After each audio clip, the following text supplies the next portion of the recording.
Jadi yang pertamanya berkenaan dengan Syiah. Saya yakin dan percaya kita semua mengenali siapa Syiah. Pernah dengar tu, confirm lah pernah dengar siapa Syiah. Yang pertamanya kita kena faham antara pecahan di dalam agama kita. Kalau tuan-tuan dan puan-puan, sahabat-sahabat yang dirahmati Allah sekalian, boleh lihat tripod yang kita gunakan ni untuk pegang telefon ni ada 3. Betul ke 3? Saya pun tak nampak, tapi kebiasaannya 3 lah. Jadi begitu juga agama kita. Dia mesti ada 3 sendi yang 3-tiganya memainkan peranan yang sama. Salah satunya tidak boleh tempang. Satu tak ada, semua jatuh. Yang pertama mesti ada akidah. Yang kedua mesti ada ibadah ataupun fiqh kita. Yang ketiga mesti ada akhlak. Jadi 3 ini, 3 sendi utama dalam agama kita melahirkan madrasah pemikiran. School of thought. Madrasah pemikiran. Bagaimana kita memikir untuk mendapatkan sesuatu, mengeluarkan sesuatu hukum ataupun pendapat dalam 3 sendi agama tersebut. Dalam akidah kita ada banyak cabang-cabang mazhab-mazhab pemikiran. Ada yang betul, ada yang tidak. Ada Asy'ari, ada Maturidi, ada Salafi, dan yang lain-lain yang tidak mengikut acuan Islam yang sebenar, yang menyeleweng. Jabariyah, Qadariyah, Murji'ah, termasuk juga Syiah ini. Kemudian mazhab fiqh yang terkenal ada 4. Mazhab Hanafi, mazhab Maliki, mazhab Syafi'i, mazhab Hambali. Ada juga mazhab-mazhab yang lain yang juga masih ada di zaman sekarang.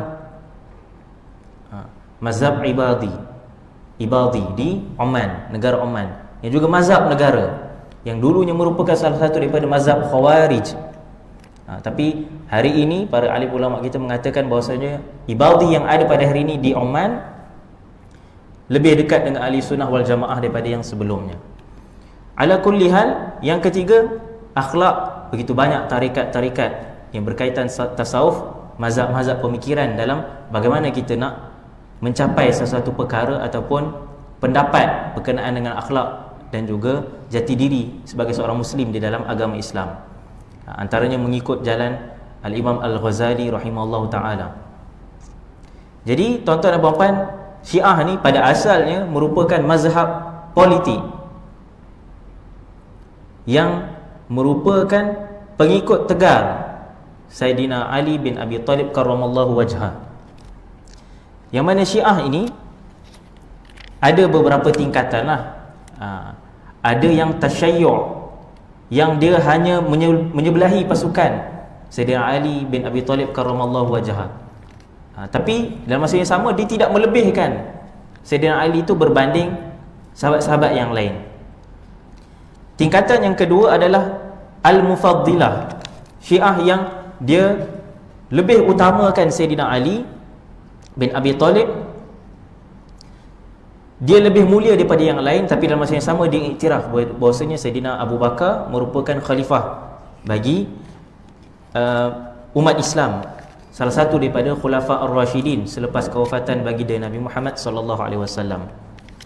Dan yang ketiga adalah Ar-Rafidah, yang betul-betul ekstrim di dalam Syiah itu sendiri, yang mana bukan sahaja melebihkan Sayyidina Ali karramallahu wajhah, bahkan mencela para sahabat yang lain. Jadi Syiah pada hari ini, oleh kerana dulunya adalah salah satu pecahan politik, yang mana sebab itu saya bukan bersema pasal politik lah di dalam masjid dan sebagainya, tapi perlu kita fahami sejarah bahawasanya yang dulu ada salah satu pecahan politik yang mana dibiarkan pemikiran tersebut sehingga dapat menguasai sebuah negara, yang mana menggunakan kekuasaannya, iaitu kuasa politik lagi sekali, sehingga berkait dengan akidah dan juga fiqh. Macam mana berkait dengan akidah? Mengakui, mengiktiraf bahawasanya imam mereka Isna Asyar itu 12 imam mereka itu maksum, dan ada salah satu daripada imam dia yang namanya, yang dikatakan Imam Mahdi, yang antara namanya Muhammad bin Askar, yang mana dikata pada umur dia 4 tahun dia telah dibawa lari, diculik, sampai sekarang masih hidup lagi. Itu iktikad Syiah mengatakan sedemikian. bahawasanya akan ada Imam Mahdi yang keluar. Kita juga percaya, tapi tidak seperti mana yang dipercayai oleh para pengikut Syiah. Ada juga lagu, boleh Google, boleh YouTube, lagu yang penyanyinya juga terkenal. Kita kenal penyanyi tersebut kalau biasa dengan nasyid lah, bukan lagu Melayu lah, lagu Arab. Inna fil jannati nahran min laban li Ali wa Husaini wal Hasan. Sesungguhnya dalam syurga nanti ada satu sungai yang dibuat daripada susu. Untuk siapa? Untuk Ali, Husain dan juga Hasan. Ini lagu yang mereka nyanyikan. Inna fil jannati nahran min laban. Dia menyanyi. Jadi berbeza dengan iktikad kita, yang mana kita juga memperakui bahawa Sayyidina Ali itu seorang yang mulia. Sebab itu disebut karamallahu wajhah, yang dimuliakan wajahnya, kerana tidak menyembah mana-mana berhala di zaman jahiliyah sebelum datangnya Islam. Tapi apa bezanya kita dengan mereka? Ialah di mana kita meletakkan bahawasanya Nabi Muhammad SAW ialah Nabi, Rasul, utusan Allah Subhanahu Wa Taala, yang mana sama sekali Allah Subhanahu Wa Taala tidak pernah tersilap dalam menurunkan wahyu kepada Nabi Muhammad SAW. Begitu juga ranking yang seterusnya. Yang kedua selepas Nabi Muhammad SAW adalah Sayyidina Abu Bakar As-Siddiq radhiyallahu an, yang diberi gelaran As-Siddiq kerana tak kala mana tidak ada manusia yang membenarkan kata-kata Nabi Muhammad SAW dalam peristiwa Isra' dan Mi'raj. Sayyidina Abu Bakar mempertahankan Nabi Muhammad SAW. Bahkan Sayyidina Abu Bakar kata, sekiranya ada perkara yang lebih tidak masuk akal daripada Isra' dan Mi'raj, maka aku akan membenarkannya, oleh kerana ianya keluar daripada mulut Nabi Muhammad SAW. Dan seterusnya Sayyidina Umar Al-Khattab Al-Faruq radhiyallahu an, kemudian Sayyidina Uthman bin Affan Dzunuraini, dan juga Sayyidina Ali karamallahu wajhah. Kemudian barulah 6 para sahabat baki daripada 10 al-mubasysyirin bil jannah yang dijanjikan syurga. Kemudian barulah 300 lebih dalam kalangan para sahabat Ahlul Badar, ahli dalam peperangan Badar. Jadi itu tingkatan dalam agama kita yang kita percayai dalam akidah Ahli Sunnah wal Jamaah, dan sama sekali tidak akan menyeleweng perkara tersebut. Apa penyelewengan Syiah? Saya kena cepatlah sebab kalau kita hurai lebih panjang, kita mungkin tidak akan sempatlah untuk hurai banyak. Yang pertama, imam adalah maksum, seperti mana yang kita sebut sebelum ini. Yang kedua, kemunculan Imam Mahdi bersama orang yang telah mati. Kita mempercayai kemunculan Imam Mahdi, tapi tidak diikat bahawasanya Imam Mahdi akan muncul bersama orang yang telah mati.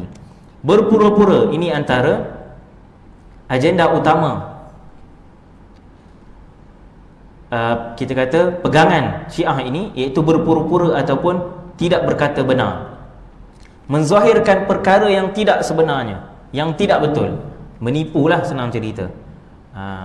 Sebab itu tuan-tuan dan puan-puan rahmat Allah sekalian, ada satu perkara yang perlu kita fahami, yang mana penyelewengan agama, at-tahrif, selewengan agama ini, ataupun agama yang munharaf, yang diseleweng, yang diubah, yang diolah dan sebagainya, dia ada satu persamaan di antara semuanya.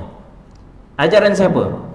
Ajaran Ayah Pen, ajaran Ibrahim Makhzin, ajaran-ajaran yang lain, semuanya ada persamaan. Satu persamaan.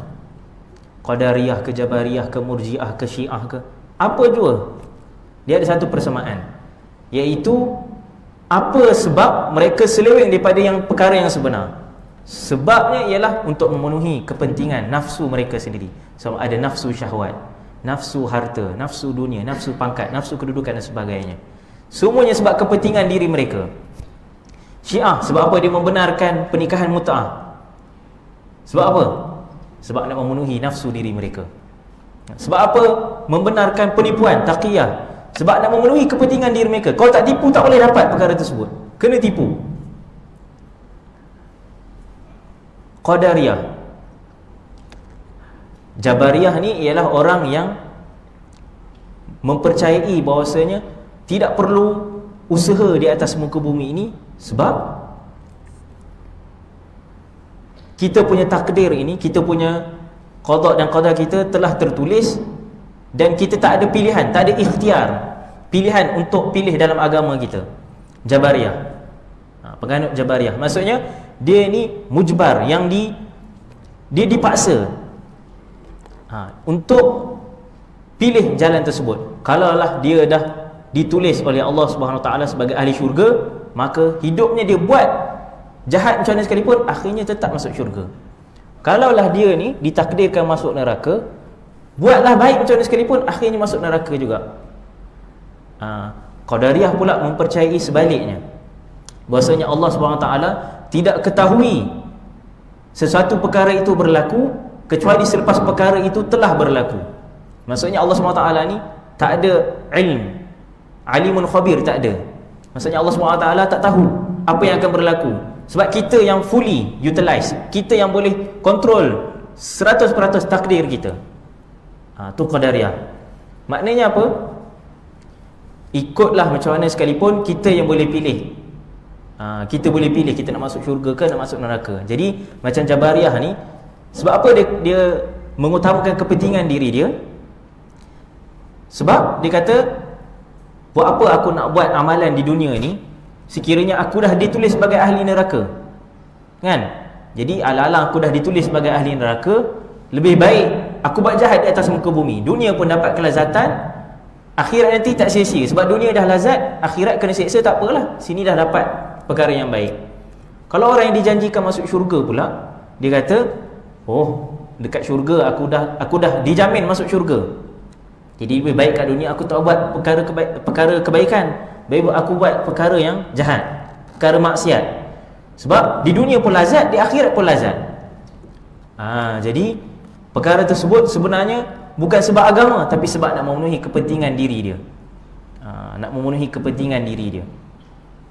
Begitu juga perkara-perkara yang lain, agama-agama yang lain. Sebab apa? Sebab dia nak orang sembah dia, orang ikut cakap dia. Jadi itu persamaan yang ada dalam aliran-aliran, iaitu untuk memenuhi kepentingan nafsu diri mereka sendiri. Yang seterusnya ialah menyanjung Sayyidina Ali secara keterlaluan. Ada yang sampai melaungkan azan, bahawasanya aku bernaik saksi bahawasanya Sayyidina Ali itu ialah waliullah, wa ashhadu anna Aliya waliullah, masuk dalam azan. Jadi perkara tersebut tidak betul seperti mana azan yang dilaksanakan oleh para sahabat ridwanullah alaihim ajmain di era masih ada Nabi Muhammad SAW. Sehingga ada Syiah yang saya pernah nampak zaman saya sekolah dululah, di Masjid Sultan Sulaiman di Kelang. Sebab Kelang antara port panas Syiah pada ketika itu. Ada yang solat angkat takbir banyak kali, angkat takbir, rukuk pun angkat banyak kali. Bila tahiyat akhir ditepuk-tepuk peha, tepuk-tepuk. Antara falsafah Syiah ialah dia mengatakan tepukan di tahiyat akhir tersebut adalah rasa tempelak mereka pada malaikat Jibril yang menurunkan wahyu pada orang yang salah, iaitu pada Nabi Muhammad SAW. Na'udzubillah. Maknanya asalnya nak bagi pada Sayyidina Ali, tapi tersalah bagi pada Nabi Muhammad SAW. Na'udzubillah. Jadi mereka tempelak perkara tersebut. Sepatutnya Ali jadi Nabi, sepatutnya Ali jadi Nabi. Jadi sebab itu saya sebut balik perkara tadi, asalnya dulu adalah mazhab politik Syiah ini, tapi bila berkembang dia ada kuasa, dia mempengaruhi akidah, mempengaruhi fiqh, sehingga adanya nikah mut'ah. Yang mana nikah mut'ah ini sendiri, anak-anak ayatullah, anak-anak pembesar-pembesar agama dalam agama Syiah ini, penganut Syiah ini, dia sendiri tak nak beri mut'ah pada anak dia, anak perempuan dia, dia tak sanggup untuk mut'ahkan anak dia pada orang lain. Sebab dia tahu benda tu jijik, geli, zalim terhadap wanita. Tapi sebab apa pengikut-pengikut dia lain? Sebab dia nak dia ramai pengikut. Apa kelebihan masuk Syiah? Boleh tipu, boleh nikah kontrak, apa nak lagi? Jadi tu daya tarik untuk menganut agama yang seleweng. Jadi agama yang berlandaskan hawa nafsu itu bukan agama yang sebenar. Senang sahaja kita nak kenal pasti perkara tersebut. Sebab itu dalam hadis disebut bahawasanya syurga ini dikelilingi oleh perkara-perkara yang makarih, perkara yang kita tak suka, fitrah kita tak suka. Renyah tak kita nak datang masjid? Sekarang mungkin kita rasa kurang lah, kan? Tapi fitrah manusia kita perlu bersiap nak pergi masjid, nak luangkan masa, nak luangkan tenaga, luangkan duit, kena sedekah pula, kan? Ada masa kita boleh cari duit yang lain dengan cara yang haram, jual dadah dan sebagainya sebagai contoh, tapi kita diharamkan untuk buat perkara tersebut dan isi masa dengan perkara baik. Jadi agama ni secara fitrahnya membuatkan manusia rasa terbeban. Tapi tidak bagi orang yang illa alal khashiin. Solat tu besar kecuali orang-orang yang khusyuk. Orang yang khusyuk dia rasa ringan dengan solat, dia rasa tak berat dengan solat. Jadi yang lainnya ialah menghalalkan nikah mut'ah, kita sebut tadi, menambah syahadah, menolak hadis yang diriwayatkan oleh ahli sunnah wal jamaah, menolak ijma', menolak qiyas. Dan antara yang lain yang diceritakan tak kala mana Ayatullah Khomeini meninggal dunia, jutaan, bukan ratus ribu, jutaan, bahkan ada yang mengatakan puluh juta yang berhimpun untuk memegang. Kalau dapat keranda dia pun tak apa. Sehingga kan bila nak ditanam di satu tempat, helikopter turun, tak boleh nak ditanam di tempat tersebut sebab terlalu ramai orang di bawah menunggu. Pergi tempat kedua, tak boleh lagi. Pergi tempat ketiga, tempat yang jauh daripada orang, baru boleh ditanam di situ.